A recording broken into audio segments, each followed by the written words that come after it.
7 years after I disappeared, my sister found my name on the organ donor registry. She stood in the transplant center, staring at the paperwork in the nurse's hands. Her brows knit as she looked at the photo attached to the file, along with the name I used to go by. "Where is he?" she asked. "He's in hospice on the 12th floor," the nurse answered quietly. "Today is the last day he'll still be conscious. The surgery is scheduled for tomorrow morning." Her expression turned cold as she headed upstairs. The moment she pushed open the door, she saw me sitting on the bed, writing my final letter, Landon. I looked up at her and smiled faintly. "You must have the wrong person, Ms. Bennett. My name is Jay Mercer, not Landon Bennett." She stepped toward the bed, her tone rigid. "Come home, apologize to Mason, and I'll hire the best specialist in the country for you. That won't be necessary." I didn't even look up again as I signed the last line of the organ donation papers. I didn't do anything wrong. I'm not apologizing to anyone. After a long silence, Sherry Bennett let out a cold laugh. "You really haven't changed. 7 years later, and you're still pretending to be innocent." Her eyes narrowed, scanning me. "You're sick? What kind of illness needs surgery?" I smiled faintly. "Stage 4, glioblastoma, brain cancer." I glanced at the donation papers beside me. I figured my organs would do more good saving people than rotting underground. Something flickered across Sherry's face, but it vanished instantly, replaced by that same icy look. "Cut the act. Do you think playing pathetic is going to make me feel sorry for you?" Her gaze swept over the small hospice room, taking in the peeling walls, the worn folding chair, and the dying flowers by the window. "So life didn't work out after you left home? If you hadn't done those disgusting things back then, maybe you wouldn't have ended up like this." I lowered my eyes to my hands, now so thin, every bone showed clearly beneath the skin. I said nothing. "Landon." She said my old name softer this time, her voice cracking. "Are you really that sick?" I looked at her without blinking. "Why do you care, Ms. Bennett?" "Because I'm your sister." "No." My voice stayed calm. "Your brother died 7 years ago." Her face went pale with anger. "You really hate me that much? After everything that happened?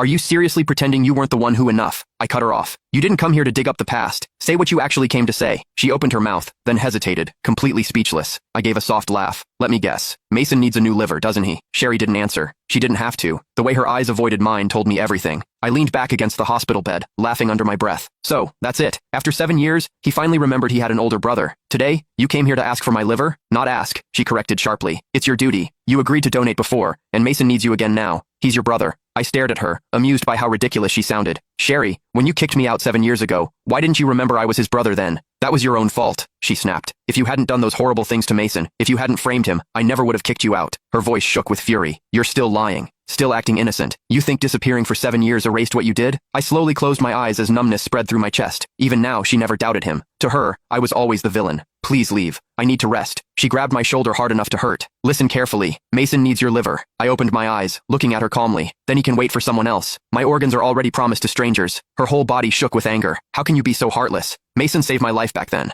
Without him, the Bennett family wouldn't even exist today, and you're nothing but an ungrateful parasite." I didn't answer, only turning my head toward the window. "Landon, let me make this clear," she said coldly as she released me. "If you refuse to save Mason, I won't let you have peace. I'll use every connection and every penny the Bennett family has to keep you alive. You'll spend the rest of your life wishing you were dead."